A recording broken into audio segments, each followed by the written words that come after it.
Passengers continue to face disruption on the fifth and final day of the tube strike, but there is now hope of talks to try to resolve the dispute. We'll have the latest. What we're seeing is a situation where skilled negotiators from TfL are talking to RMT up until the strikes began, and I'm confident those talks will resume. So I'm now waiting for a formal invitation, and once that's received, we'll be going straight back to talks, and we'll be seeking to find a resolution to the dispute so we can get London moving again. Also on the programme, injuries caused by e-bikes. We're at the Royal London Hospital where surgeons say they're dealing with a rise in patients. Plus, assessing fire damage at a block of flats in Battersea. Dozens of residents facing an uncertain future, unable to go back into their homes. And join me and Scott Tracy as we relive the days of Thunderbirds and some heroic characters from the 1960s and 70s at an exhibition which transformed a generation. Next, an inquest has heard that an Oasis fan who fell from height during one of the band's concerts at Wembley Stadium died from multiple injuries. Lee Claydon, known to his family by his middle name Clive, fell from an upper level at the end of the show on the 2nd of August. A further hearing will take place in November. The UK's longest railway bridge has been completed. HS2's Colne Valley Viaduct runs for just over 2 miles near Denham in Buckinghamshire and is the longest of the 50 major viaducts built for the high-speed line.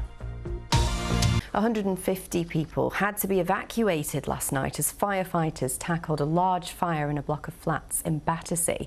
The London Fire Brigade said a significant amount of a 5-storey building on Maysall Road has been destroyed. Around 100 firefighters attended. 3 people were treated by paramedics at the scene. The strike on the London Underground continues for its 5th and final day, with no service expected on most of the network again today.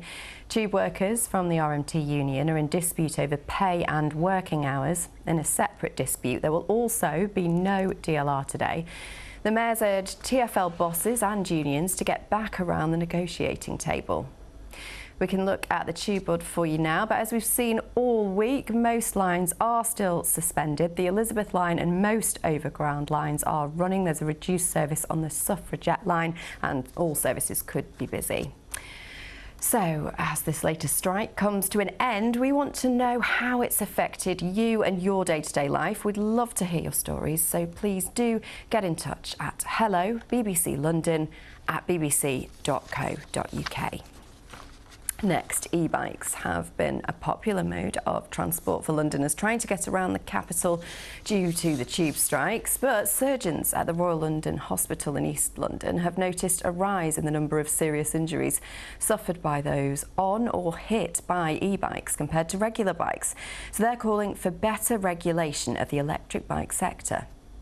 So if you have an injury with an e-bike, you are twice as likely to have an injury that requires an operation. And you're definitely more likely to get a more severe injury as well. It's a massive burden on our department, and I'm sure it's the same across the whole of London.